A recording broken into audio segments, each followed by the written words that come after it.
Why choose a Sleep Number smart bed? Can I make my site softer? Can I make my site firmer? Can we sleep cooler? Sleep Number does that. Cools up to 8 times faster and lets you choose your ideal comfort on either side. Your Sleep Number setting. Enjoy personalized comfort for better sleep night after night.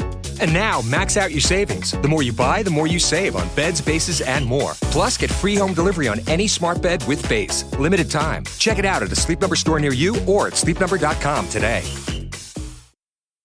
What can 160 years of experience teach you about the future? When it comes to protecting what matters, Pacific Life provides life insurance, retirement income, and employee benefits for people and businesses building a more confident tomorrow. Strategies rooted in strength and backed by experience. Ask a financial professional how Pacific Life can help you today. Pacific Life Insurance Company, Omaha, Nebraska, and in New York. Pacific Life and Annuity, Phoenix, Arizona. It was a matter of seconds, really, for me to react. But the reality was, like, there's some things that were so vivid to me in that moment. Like, I remember looking down at the Tigris River. I remember, like, the color of the fields and where we were at. And, you know, the thought of having to eject and, like, that's not something I want to do. That will not go well. So while these thoughts are kind of there, at the same time, I'm remembering my training and just, you know, not even thinking about it, but, you know, trying to get the airplane under control is number one. That's not going well. That's Kim Campbell, an author and retired Air Force pilot. This is the Silver Linings Handbook podcast. I'm Jason Blair.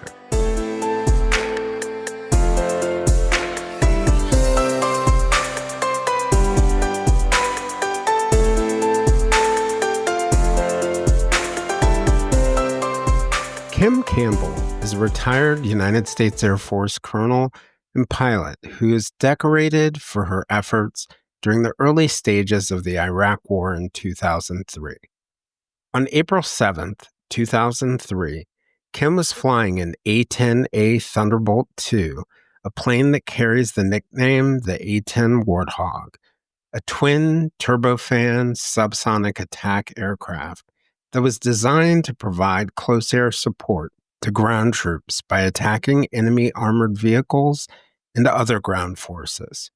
While exiting a combat zone in an area over and around Baghdad, Kim's aircraft was struck by heavy anti-aircraft artillery, resulting in catastrophic damage. Almost instantly, the Warthog lost all hydraulics, causing it to roll left and dive toward the ground. Since the plane was unresponsive to normal flight controls, Kim switched to a manual system using cables and pulleys to control the aircraft. It's a maneuver that pilots are trained on, but few ever attempt, especially during combat operations. Despite the odds, Kim was able to regain control of the aircraft, climb away from Baghdad, and avoid ejecting over hostile enemy territory. With one engine damaged, Kim flew the crippled jet for nearly an hour back to a base in southern Iraq, where she landed safely, despite lacking brakes and steering. When she landed, astonished ground crews found hundreds of holes in the jet and missing sections of it. For her skill and bravery, Kim was awarded the Distinguished Flying Cross. The chairman of the Joint Chiefs of Staff, the highest uniformed officer in the military, General Richard Myers, remarked that Kim was, quote, one of the few pilots who had ever landed the A-10 in manual mode.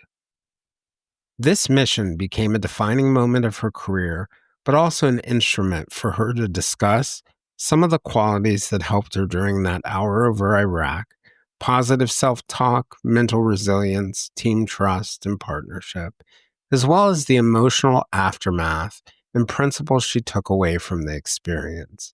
Kim entered the Air Force in 1997 and ended her final tour as the director for the Center of Character and Leadership Development at the United States Air Force Academy in Colorado. In between, she worked as an instructor for pilots, as a military assistant for the Undersecretary of Defense for Policy, widely considered at the time as the Pentagon's number 3 official, and an operational commander. Since retiring as a colonel, Kim has been a keynote speaker, worked to help organizations build resilient and high-performing teams, and has authored a book called Flying in the Face of Fear.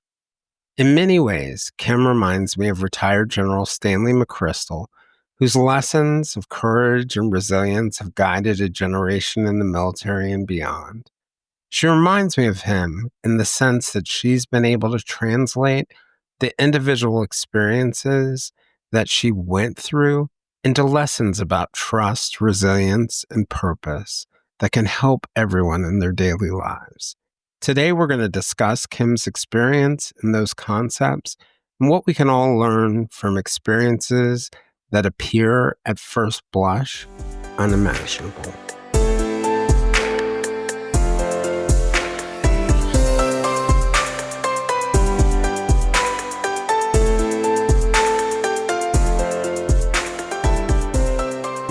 So, Kim, I just want to thank you for joining me today. I was telling you off mic that part of how I found out about you originally was it was a one hop from my sister-in-law, and I had the opportunity to hear you interviewed and then later read your book. And one of the things that really stood out to me and impressed me, you were able to go through a very difficult, dare I say, traumatic situation and find some good life lessons out of it. And I know that may sound cliche, but I think it's a lot harder than people realize. And we know a lot of people where sort of the opposite happens. They go through a difficult situation and their lives will often spiral. So when somebody makes it through a situation like yours and they do come up with good life lessons that really land with me, it really catches my attention. So I'm glad to have this opportunity to talk to you and hear more about your story. Yeah, absolutely. Well, thank you for having me. And, I think it's taken me time to really reflect on some of the experiences that I've had and really dig into why they turned out the way that they did and in what cases for me led to success and maybe some of the cases that really were not successful. And so I think it's just really taking the time to reflect on those things. But I also very much believe in the power of sharing lessons because I realize that for me, some of the reasons that I was successful in some situations was because people had shared their lessons with me. They had shared mistakes and failures and things that they had learned along the way. And that in those tough moments of our lives, if we can pull from those lessons and just hear that voice and just that memory of something that someone else has shared with us, I think that helps us on our journey. And so that's why I think it's so important to pull the lessons and really share the stories so that other people can learn from them as well. Yeah, I think one of the beauties of difficult times and going through difficult things is, as painful as it may be, you're afforded an opportunity to take that life lesson, take what you learn from it, and give people the opportunity to at least be armed with information that can help them get through something similar or, in the best case scenario, potentially avoid, those mistakes. It sort of fits under the envelope of what I call the blessings of suffering.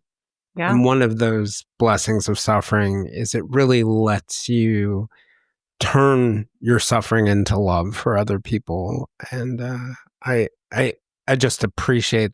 It sounds really weird because you would think that the worst things in your life would be the things that you hate the most, but I think over time I've learned to love them the most. Yeah. I mean, I look back at, never in my life would I have imagined that I would be flying a mission over downtown Baghdad and get hit with a surface to air missile. And then to think 20 years later now, looking back, that I'm grateful for the experience in so many ways because it taught me so much about myself. It made me, have more belief in the things that I could do, but it also really helped me reflect and prioritize. I mean, there was so much goodness that came out of a really terrible incident. So many lessons that I learned. It really set the stage for my life personally, professionally. It just it gave me so much in terms of lessons and the reality that we don't go through these hard things alone, that they're, in my case, an entire team had my back through all of that. And I think that really helped me, as a parent, as a spouse, as a leader, some of the lessons that I was able to pull from that. Yeah, and I imagine in there, you entered the Air Force in 1996, is that right?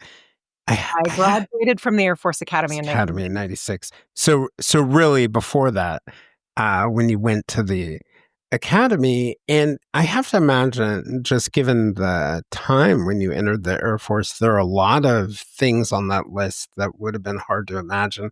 One, becoming a pilot, that's a very small group of those in the military, the vast majority of jobs, even in the Air Force, are doing other things to support that part of the mission. So that's rare. To be a woman who's a pilot, particularly during that time, seems kind of rare.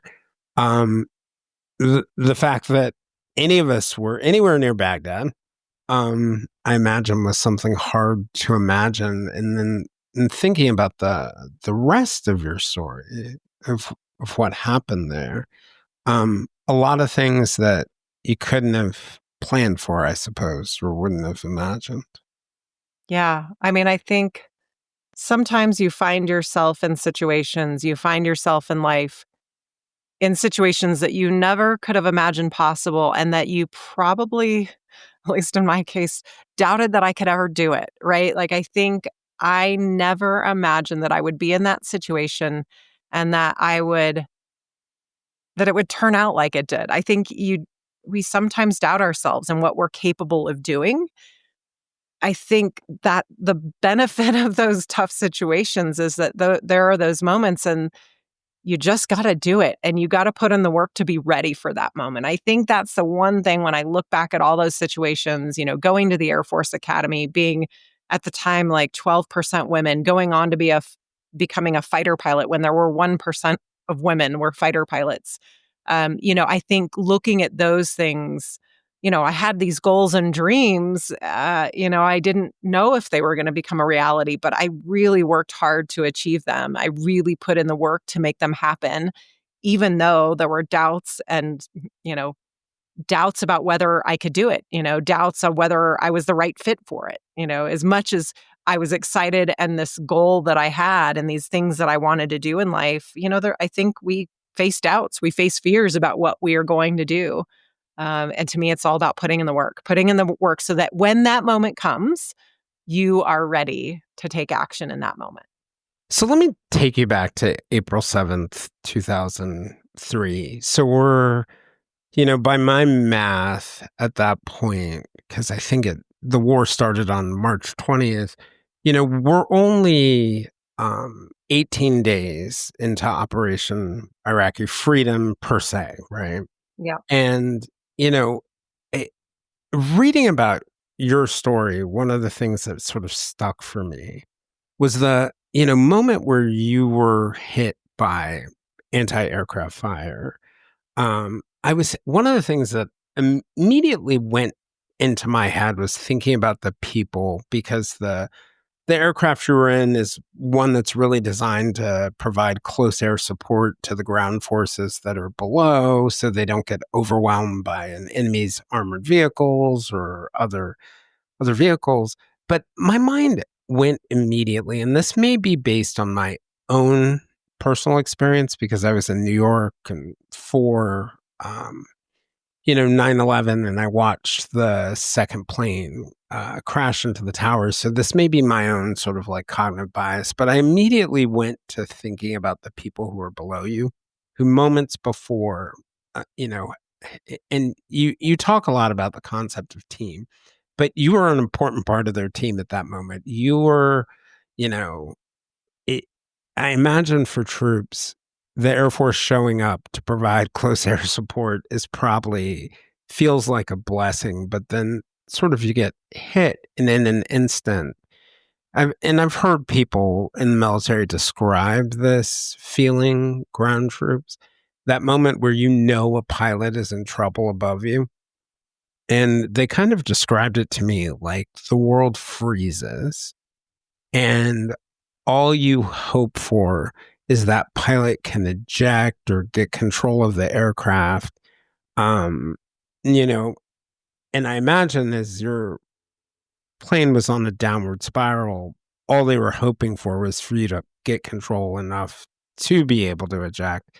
And then they saw you fly away. And I can only imagine that must have been an amazing experience for you and an experience for them. And I just think about the whole idea of what it really means to be on a team and for other people's success and well-being to be our success and well-being.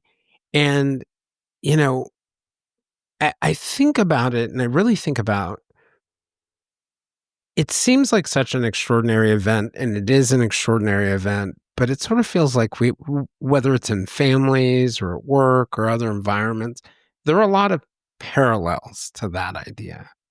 And but you don't see it in every place. There are a lot of places where people view their success as their success, and the person beside them's success is up to them or it's their responsibility. But I'm wondering what parallels you see to other aspects of life.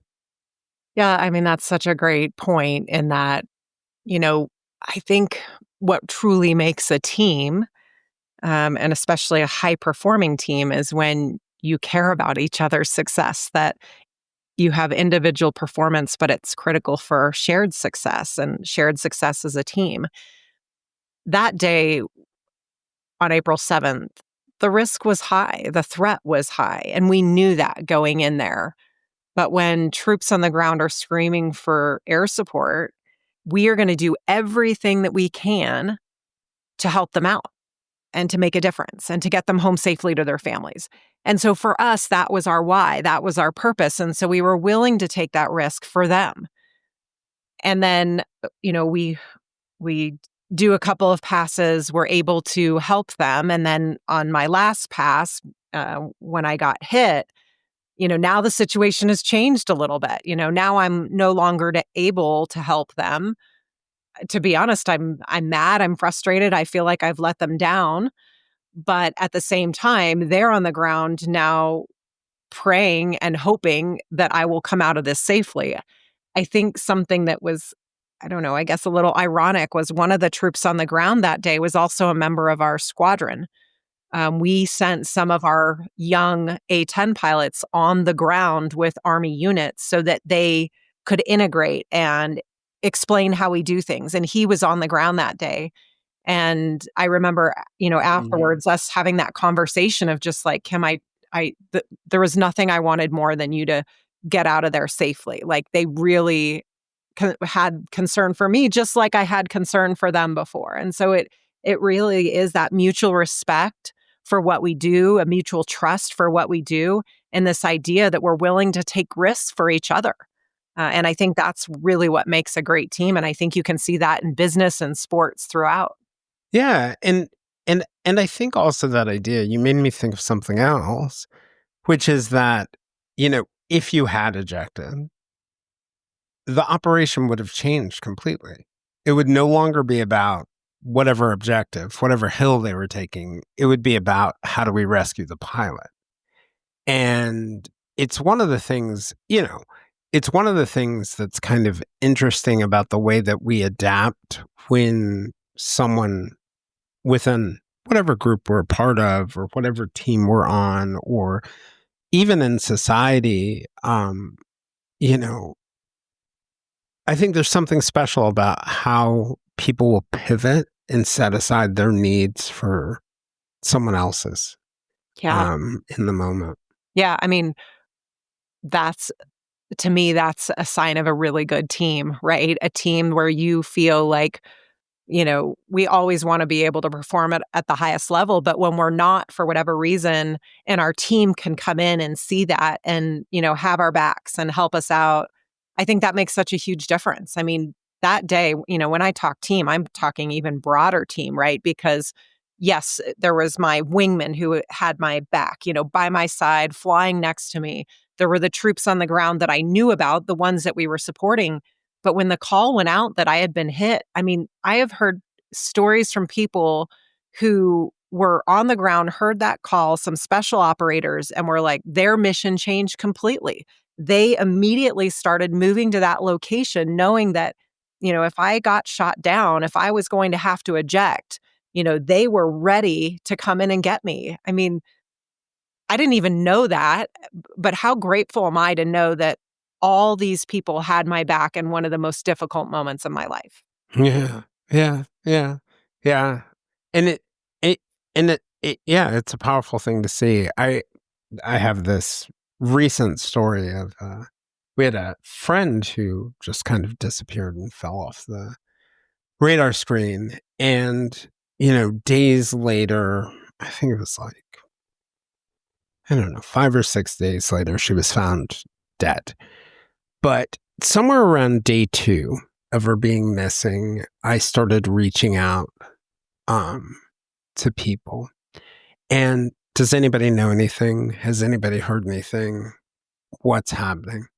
And there was something very striking to me about, and hopefully no one will read too much in this or try and label themselves this way, but there's something very striking to me about the people who dropped everything.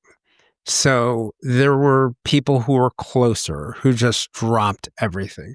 There were people who went and reached out to others, who reached out to the family. I got the job of beating up the police until they kicked the door down and all those other things.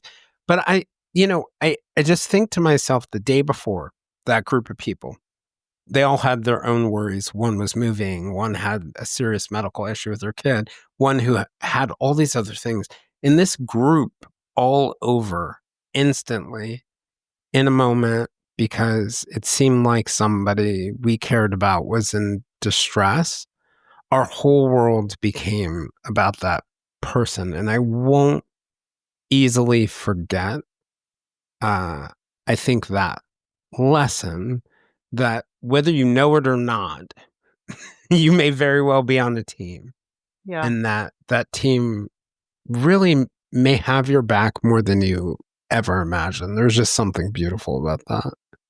I think when we go through hard things together, it really creates bonds. I mean, it creates friendships. It creates these relationships that, is built on trust and built on going through something hard, built on going through something that you thought you would have to go through. And I think that creates significant bonds. I will tell you that the guys that I deployed with back in 2003, I'm in touch with so many of them still today. Officers, enlisted, maintenance, pilots. We just created this bond of going through something together.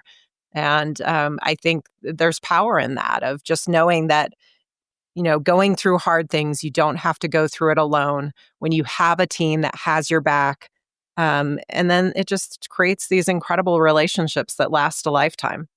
Yeah. One of the things that I think for me, in listening to your story, I think of, wow, that's unimaginable, being a pilot, period. Landing a plane sounds like kind of crazy, period. Being in war, right? And I think of all these things and have a hard time imagining myself in that position. And I recently heard a friend of mine who's a forensic psychologist made this point. He said that, we're often in awe of the firefighters, the police officers, the others who are sort of trained to run into danger at the same time everybody's running away. And I had that experience at 9/11 where, there's this one moment, all the firefighters rush in, all the police officers rushed in. There was a similar effort by medical workers who were across the bridge in Brooklyn.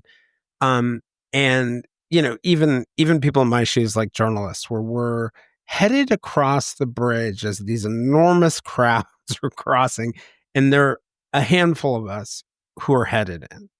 And I think you have a hard time imagining it, but this friend of mine who is the forensic psychologist said, you think of it as a unique trait of these people, but people are trained to do that.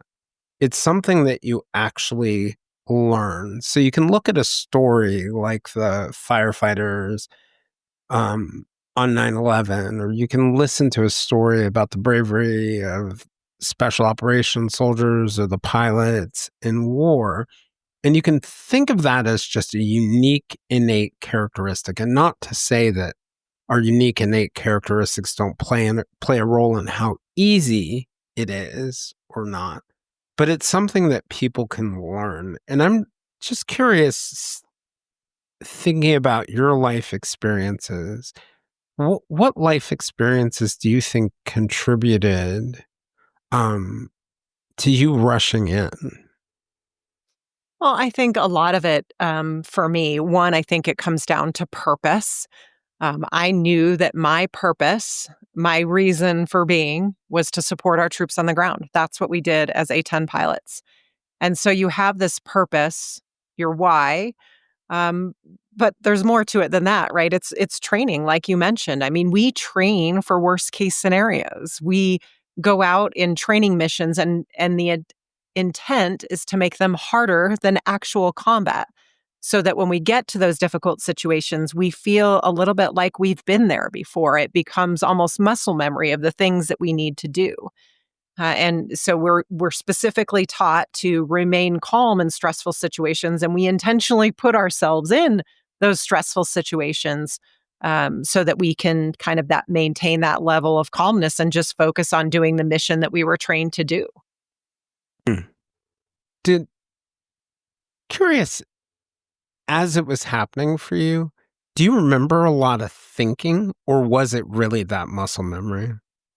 I think in the moment when my airplane was hit and when I was trying to get the airplane under control, um, the only thing I remember thinking was, this is not good and this could go terribly wrong. It was like the bad thoughts that creep into your mind. And the rest of it was just time slowed down for me in many ways. It was Mm. like this moment. I mean, it really didn't last very long, but where I have to just fall back on my training. I mean, we're I taught think the immediately. definition of long is all based on what's going on in the Yeah, moment. it was a matter of seconds really for me to react, but the reality was, like, there's some things that were so vivid to me in that moment. Like, I remember looking down at the Tigris River. I remember, like, the color of the fields and where we were at, and, the thought of having to eject, and, like, that's not something I wanna do. That will not go well. So while these thoughts are kind of there, at the same time, I'm remembering my training and just, not even thinking about it, but, trying to get the airplane under control is number one. That's not going well. And so now I got to figure out what's happening. We have this saying, it's maintain aircraft control, analyze the situation, take the proper action, and then land as soon as conditions permit. And so for me, that's exactly what I was doing. I was trying to follow this process of get control of the airplane, but then analyze, okay, what's going wrong, and what actions can I take? I mean, this happened in a matter of seconds because we trained to it. We have simulations, we visualize, we chair fly, which is a visualization technique, but we go through these things. So in that moment, it's almost just this natural muscle memory reaction of falling back on the training. I'm curious about how in those moments, um, for you, in thinking about sort of like, you're surrounded by the rest of your team. I imagine there are other pilots in the sky at that point. Were you able to communicate uh, to the outside world at that point, or? Let's just say my communication was not very good at that point. So the other saying we have is aviate, navigate, communicate. So communication's like the last thing we're theoretically supposed to do in this situation. Get the airplane under control, figure out where we need to go, communicate with others. And I could not get that airplane under control. And one of the first things I did, right or wrong, was I keyed the radio and I said, "Oh, you can imagine the expletive that came out." And then all I said to my wingman, so the pilot that is flying with me on this mission, not in the same airplane, separate airplane, but all I say to him is, "Two got hit, 2 got hit. That's it. I said nothing else because that is all the brain bites that I had to be able to communicate with him to let him know what had happened so that he could help. My wingman that day, my flight lead was incredible. He heard that and immediately went into action mode. He's immediately telling me to start moving west, to get my airplane west, because that's where our friendly troops are. He thinks I'm potentially going to have to eject. And so he wants me to land on the west side of the Tigris River where our friendlies are. Ah. He's telling me to put out more chaff and flare, which is our systems that allow us to kind of decoy another threat. So if they're still launching missiles or shooting at us, ideally that will decoy that. And he's telling me to get rid of any heavy ordnance that I'm carrying because I'm struggling to climb. All I said to him was 2 got hit. Like the amount of situational awareness that he had in that moment to be this like perfect wingman, to give me that guidance, advice in a very directive way that I could understand. Like to this day, I hope that I could be as good as he was in that moment. Like in that moment of fear and overwhelm, he said exactly what he needed to help me to survive that difficult moment. Yeah. It's awesome to have that. I don't know if you remember hearing this story. I think it was another A-10 pilot. And I think it was, can't remember how recently it was, but his wingman, had a hypoxia event. Yeah. Super, super dangerous. You've heard this story, I'm sure. And he was able to guide him home to safety. And is that something for you guys that you're just, when it comes to your wingman, you're just sort of wired to take care of them and to support them, or? Yeah. I mean, line from Top Gun is never, ever leave your wingman. Right. So that truly is ingrained in us. I mean, that's why we fly as a 2-ship. There's 2 of us to support each other. And, your goal as a wingman is to be in position to be there when your wingman needs it most. And so that's very much just something that we train to, the importance of that mutual support, staying together, supporting each other, knowing the role that each other plays, kind of how that all fits into that bigger picture. I mean, that wingman role is so critical. And I think the other side of that is knowing, right, that you have somebody that's going to have your back, right? I think knowing that somebody is there who is very well trained, very good at their job, and that, there's this mutual respect that we have for each other, that we will do whatever it takes to bring each other home safely. And I think there's almost a value of having probably multiple wingmen in your life, or at least, yeah. And probably we find them in different aspects of our life and find an opportunity to be them. So if you were to say, in sort of like being a wingman for other people, what are the qualities you'd look for? Yeah, it's a great question. I think, now I look at this idea of having a wingman in your life. I think it's incredibly important, both personally and professionally, to have a wingman, right? I talk about it as a wingman culture when we talk organizations, because I think one of the things, this idea of having a wingman, is that everybody has a role, and we should all understand our roles and responsibilities and where we fit into the bigger picture. So I think that's huge in terms of understanding our specific roles and where we kind of fit into that. I think it's the idea that we look out for threats for each other. One of the things that we say is check 6. And that means that the wingman will look behind the flight lead and make sure that there are no threats coming from behind. It's this idea that we're looking out for threats for each other. Looking at the 6 o'clock. Yeah, looking at the 6 o'clock. The area behind, it's our blind spot, right? If you think of it that way. Like the blind spot where sometimes we can't see. And when we have a wingman that can go, hey, have you thought about this? Do you see this threat over here? Have you thought through this clearly? Because I think we all have blind spots in Absolutely. life. And so having somebody that we trust, right, that we have that mutual support, that will be honest with us, right, will help us with our blind spots, that isn't afraid to speak up, when things are not going well, when they recognize that we're maybe not moving in the right direction. I think, having the courage to stand up and speak up, especially as leaders, right? To have somebody on your team who can be your wingman, who will close the door and tell you the truth. There's so many aspects that I love that I have pulled from the military, that I've pulled from flying, that I think, personally and professionally, this idea of a wingman is so critical. Yeah. And your dad was also went to the Air Force Academy and, was I think, former mayor of San Jose. And, there are a couple of sort of like very relatable things that I found in sort of reading your history. And, one of them was, and I think we're about the same age. I think we're about a year off. But one of them was when you were, and this part was totally relatable. My dad worked at NASA for a while. But when you were 10 or 11, you were inspired by watching the space shuttle launches. Yeah. And declared you wanted to be an astronaut. By the time you were 12, am I right? You joined the Civil Air Patrol. Yeah. Hey, keep your ambitions small. And then you had your first solo flight by the time you were 16 years old. That is, it sort of stands out to me, but I'm curious about what your childhood was like and what growing up and, the time before you were in Iraq, what led you on your path. Yeah.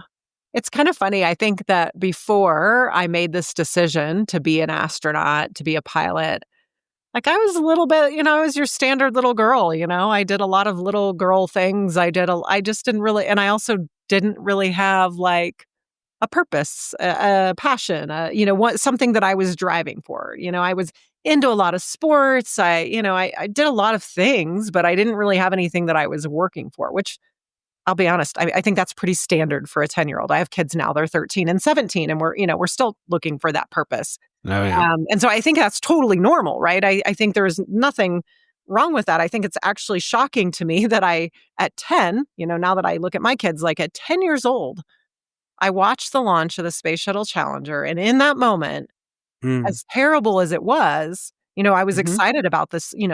It was exciting to watch the thrill of the launch and then to see the devastation play out. I think there was just something in that moment that resonated with me of like, I want to do something in my life that's big and important, that's, more important than myself. And I think I also thought being an astronaut would be pretty cool. And talking to my dad, he was like, well, if you want to do that, a lot of the astronauts are pilots. A lot of the pilots went to the Air Force Academy. I think he had no idea this little girl was going to go, all right, that's what I'm going to do, and then stick with it. I have a admiral I know, a woman who's an admiral, and she tells me this story. Her dad was also in the Navy, and was he in the Navy? He was a medical doctor. That's what it was. And she was talking to him as a kid, and he asked her, well, what do you want to be? And she said, I want to be a nurse. And her dad said to her, why don't you want to be a doctor? And she said, girls can be doctors too. And he said, of course. And from that moment, she was sort of driven to become a doctor and successfully became a burn surgeon.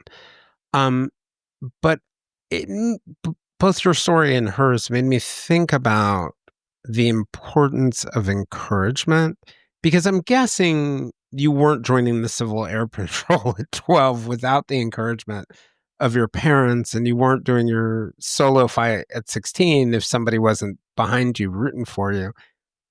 What are your thoughts on the importance of us both receiving and giving encouragement? I think it's so important because I think of, in 1986, right, when I decided I wanted to be a fighter pilot. Women were not allowed to be fighter pilots. Like, women were not allowed to fly in combat at that point. Nobody told me that. Nobody. My dad did not say, well, Kim, it turns out you can't do that because you're a girl, a woman, was a girl at the time. You can't do that. He said, all right, if that's what you want, then you need to work hard and go after it. And then, so encouragement is important, but I also think it's the challenge of making sure that we're on the right path in terms we're ready to go do it. So my dad looked at this and was like, all right, if this is what you want to do, this is what you truly want to do, then yes, we will support you. When I came home and said, I want to join the Civil Air Patrol, they absolutely supported that. My dad, when he knew I wanted to go to the academy and I was serious about it, he installed a pull-up bar in my bathroom because I had ran cross country, track, soccer, and so I needed to work on upper body strength. So I think the encouragement piece is huge, but I also think it's important that you have that person that will also challenge you to go do the work, to be ready for these big lofty goals and things that we have. But I do think it's important. I mean, I look back at some of the low points in my life. One of them was getting a rejection letter from the Air Force Academy. And when you're 16, I think that's about the age I was when I got that rejection letter. Like, we're not very good at dealing with rejection, and sometimes we just want to quit. But to have teachers and mentors and parents around me who said, look, if this is what you want, then go after it. My liaison officer who I worked with to go to the academy was like, Kim, if this is what you want, then write the Air Force Academy a letter. Tell them that you're still interested. So I wrote them a letter every week, and I eventually got my acceptance letter. But how critical was that to have those people by my side to support and encourage me? And I know that not everybody has the blessing to have that in their life. And sometimes that has to come from within. But wow, when you do have it, it can make such a difference. That's a really interesting point. That idea that encouragement isn't always words or just simple silent support, but sometimes encouragement comes in the form of challenge and pushing us and making sure we're prepared to be able to close the gap between where we are and our dreams. Yeah. And I think that's a kind of cool and powerful way to look at that concept of what encouragement really, really means, because, there are all the things, parents say, this is going to hurt me more than it hurt you, et cetera, et cetera, et cetera, et cetera. But really trying to support someone in something that they want to do that's aspirational can actually be painful and tiring. And that idea that you're not just, that the other parenting saying I was thinking of is that, the job of a parent isn't always to do what you want, but what you need. And sometimes in helping and supporting people and doing right by them, it's not just giving them what they want or encouraging them in that direction. Sometimes it's pushing them in other directions or giving them challenges on the way to going. And it reminds me of what you talked about, your wingman too, right? They're sort of doing something very similar in that moment where, he's encouraging you to do all these things, probably in a moment where you don't want to hear anything from anyone. And you just want to focus on it. But it really sort of is a more expansive, I think, concept of encouragement.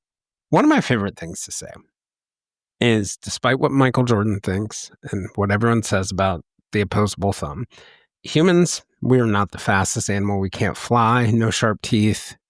We're all going to get run down by cheetahs, taken away by eagles, hyenas, and lions if we could not form effective teams. And despite all that talk about the opposable thumb, it really resonates with me, us as explorers, all the things that it's taken for any of us, because I really do believe that all of us are miracles, because when I think of all the things that had to happen, all the things that our different sets of ancestors had to survive for us to be here, but really being able to be a part of a team and find a sense of belonging is so important. And I know the military on some levels is designed to create that sort of team atmosphere, that things cannot get done, that everything from getting along to getting ahead to being successful to staying alive is really based on what we do with other people. But I think sometimes in less structured environments, we struggle to find that.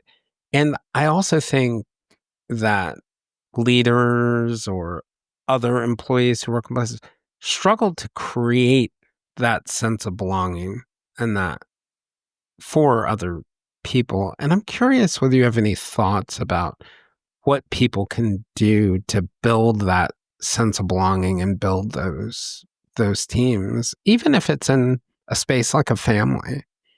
Yeah, I think, I think one of the reasons that the military is often very good at creating that sense of camaraderie and that sense of belonging is one, there's a common purpose, a common mission. But also, I think we go through hard things together. I mean, it starts the second you walk into the military and you do basic military training. And you realize very quickly that you cannot succeed as an individual, that you must work together with a team. And so I think there's some forcing functions there in the military. But I have seen this as I've retired from the military, as I work with teams and organizations, and you can pretty quickly get a sense of an organization when you walk into a room and just see how people interact. And I think, a leader definitely plays a key role here. And it's about building trust and building connections with people on a team. I think it's, taking the time to walk around, talk to people, get to know them. You find out, what do they value? Where do they struggle? What can you do to help?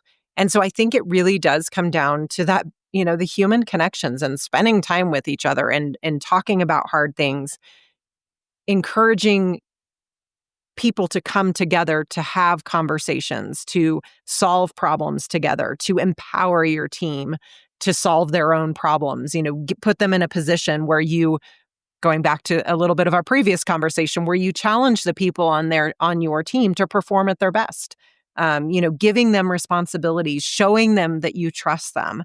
There's so much that goes into this, into creating that environment where people want to stay, where people want to work, where people want to be a part of. To me, it really comes down to creating trust and connection. And one of the things I wonder about today, it feels like the world has become, and I may be wrong, I have my limited worldview, but the world has become so tribal.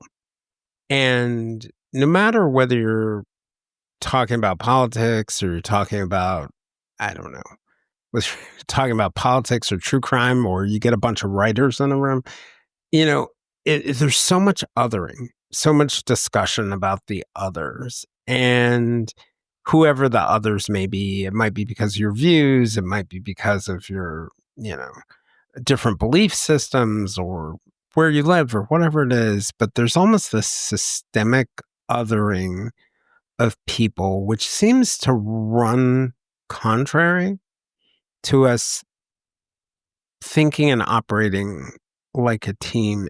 Is there something in your mind that we can do to sort of overcome that sort of, and I'm sure social media has played a huge role in this, but that notion of othering and focusing more on the things that we have in common? Because I believe that we all have way more in common than we have different. But for some reason, we're so narrowly focused on the differences.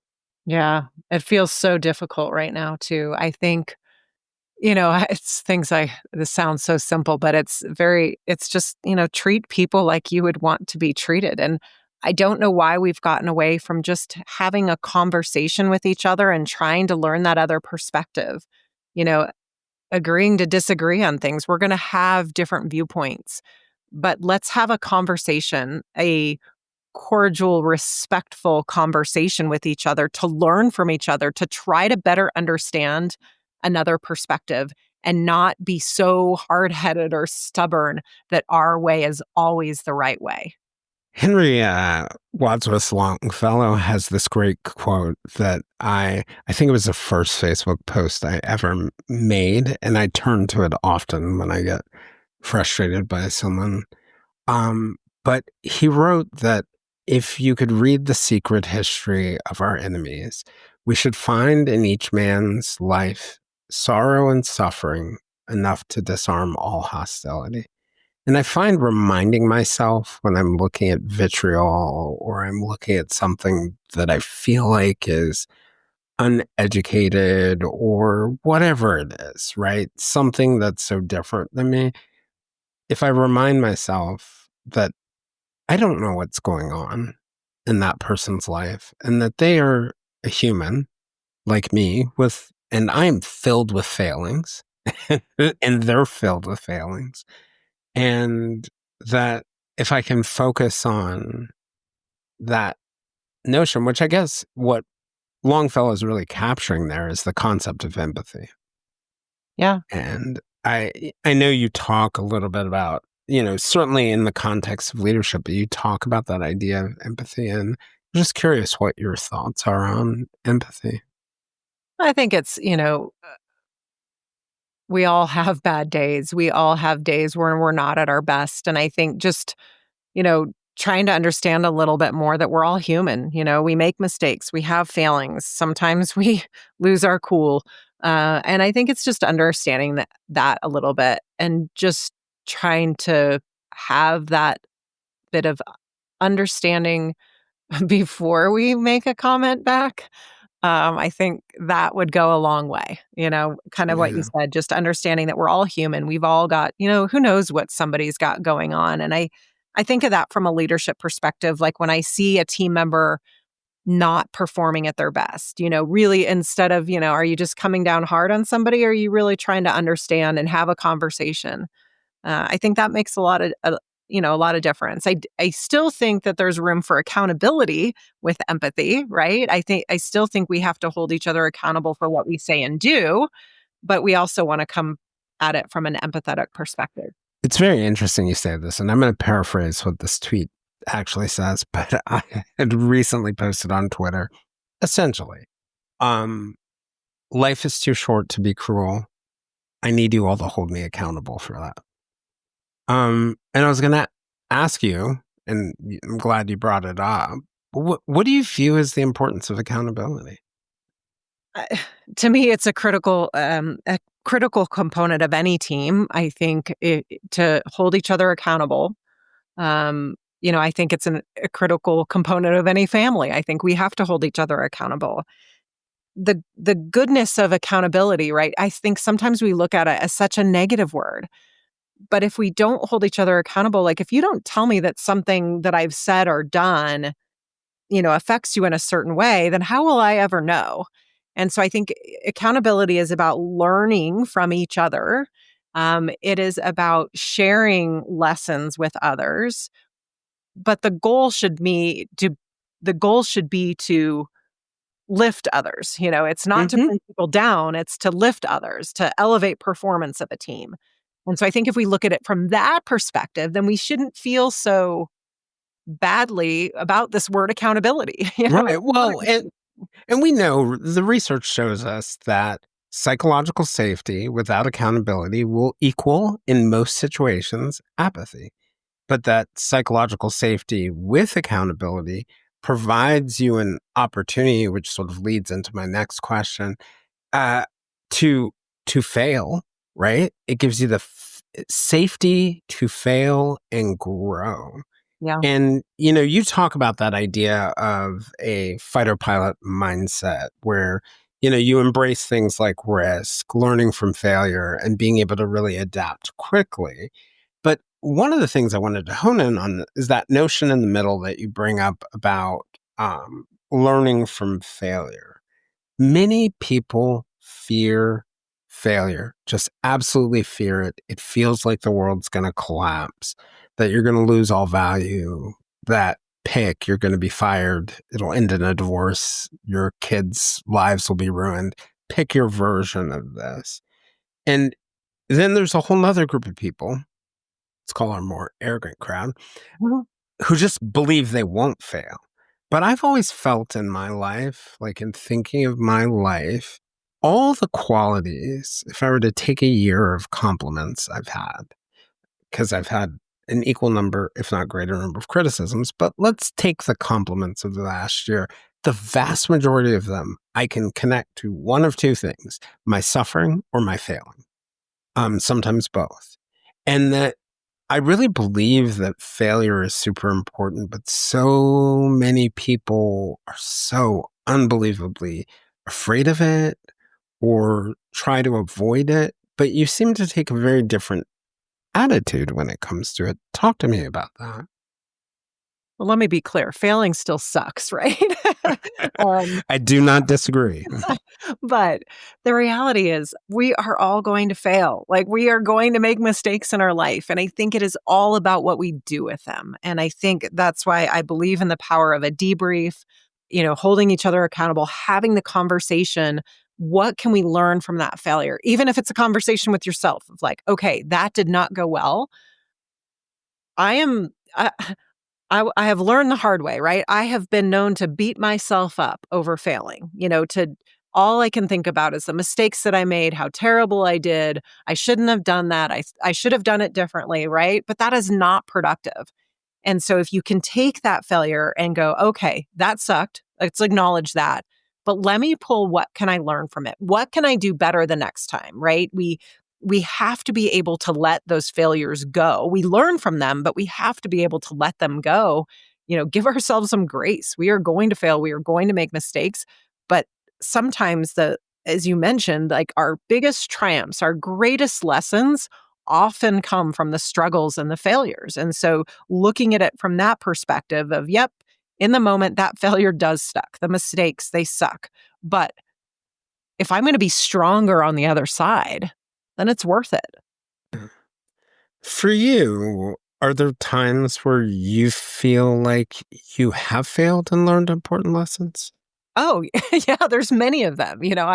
I look back on my career and there are things that, I have struggled, I even from my early days, right, of being at pilot training, like my only goal in life was to become a fighter pilot at the time. And my very last ride in our program, where it determines your success and failure in the program, it determines the course of your career. It's where they figure out what airplane you're going to fly. And on that final ride, I had the worst ride that I had ever flown in the airplane. And part of that was, it was a formation ride where we fly close proximity to another aircraft. I was nervous.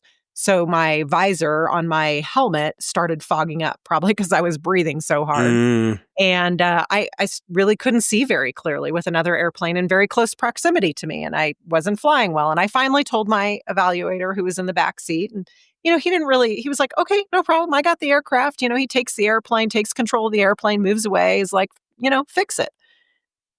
Totally fine, except that I fixed it and then I got back in position and all I could think about was how terribly I had flown. I kept thinking about all the mistakes that I made. I was not present in the moment, and so I continued to make mistakes because I was just beating myself up. And the ride really, it was, like I said, the worst ride I had ever flown. It was the most mistakes I'd ever made in a ride. And my instructor walked in after that mission and he's like, Kim, you are a good pilot, but that was a terrible ride. You have to be able to learn from mistakes. You have to be able to let those mistakes go. And I think it was such a prominent learning point early in my career. I wish I would have learned it like at 100% at that point, but it took me some time to figure that out. Well, I think you're honing in on something really important about you never want to be in a world where, and we've all seen this person, where you never go back and regret and look at your past mistakes because that's how we learn, it's how we grow, it's how we build self-awareness. But you also don't want to stay there too long. And I kind of think of it like in economics, that concept of, marginal return on investment, and that it kind of goes up exponentially as you grow and you learn, and then it starts to flatten off.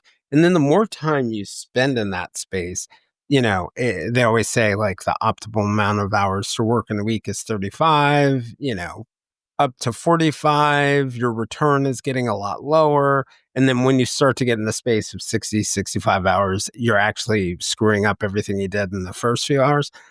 But I think there's something about like looking at your past mistakes or looking at your mistakes where once that curve starts to get, flattened and you're no longer learning any lessons, get out of there. Yeah. You want to bug out at that moment.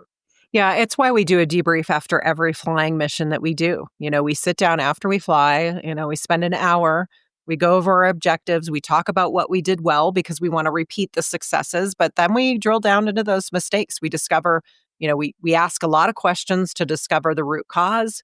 We identify those lessons learned, what we're going to do differently the next time. And then it's got to be done. You got to walk out of that debrief and go, okay, it was a success or it was a failure. Here's what I learned, but here's what I am going to apply moving forward. And I think that concept is so relevant in so many things that we can do in life. It could be a conversation with your teenager, that does not go well. And you kind of want to, have a conversation. My husband, also a pilot, so we use this a lot. We'll go back and forth with each other, talk about how we can do things differently. And then, you kind of got to be done and stop beating yourself up over it. Right. Because we're really good at that, it turns out. Stop taking swings so you don't knock yourself out. Yeah. One of the things I thought really cool about your story, at least the tail end of your military career, you got a chance to go back to the academy to, help people learn about leadership, and you got a lot of chances to sort of take your life lessons and turn it into some learning.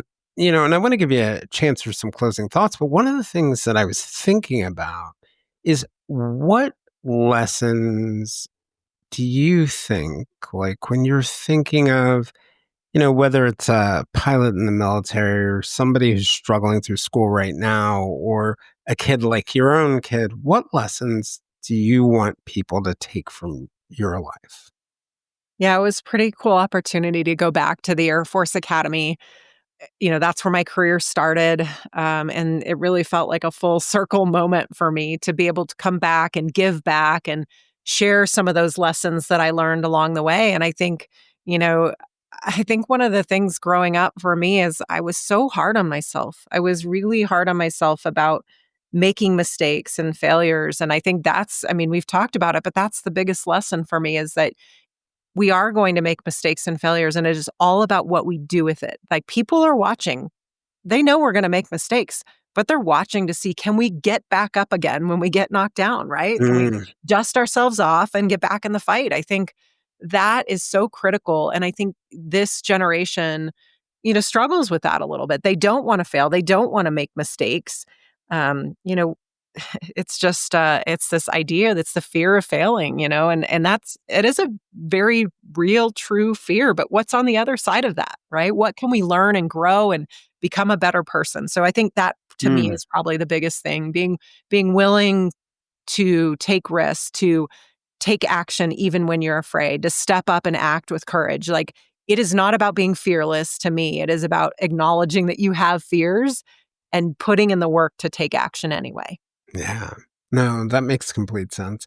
Kind of think of it like, if you spend all of your time trying to never get hit, I got bad news for you. Eventually, life is going to punch you in the face. Yep. But it's not about avoiding getting hit. Now, I don't want you to run into every fight and get punched out every day, but it's not about just entirely avoiding getting hit. It's, what are you going to do once you get hit by life? Like, are you going to pick yourself back up? Are you going to reach your hand out to someone to help lift you up? Like, what are you going to do when life, which inevitably will be hard for you, slams into you? I think that's an awesome lesson for people. And I just wanted to tell you how much I appreciated the conversation and have enjoyed talking to you. And I look forward to following what you're doing and,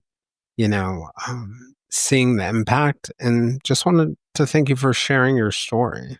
Yeah, absolutely. It's like I started with, I think there is so much power in sharing our stories and lessons with others. There's power in sharing successes, but also failures. And I think when we do that, we help others on their journey. I mean, I didn't get where I'm at today alone. There's been so many people that were willing to share stories and lessons with me. There have been people that have been there to pick me up when I have been at my lows.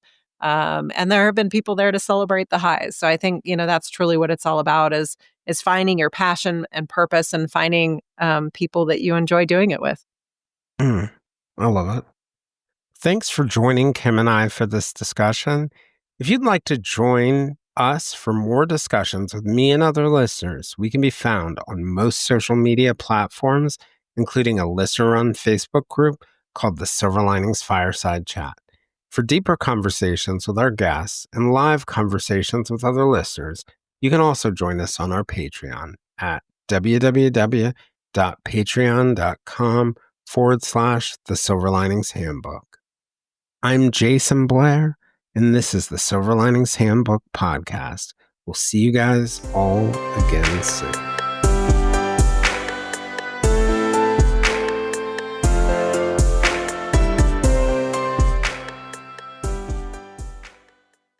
At Arizona State University, we've made online education better, smarter, and more personalized so you can go further in your aspiring field. I decided to pursue medicine once I realized that ASU did have the online program for biological sciences. You're still required to learn the same curriculum. You're still being tested on the same content that anyone would be tested on in person. The comprehensiveness of the program prepared me so well for medical school.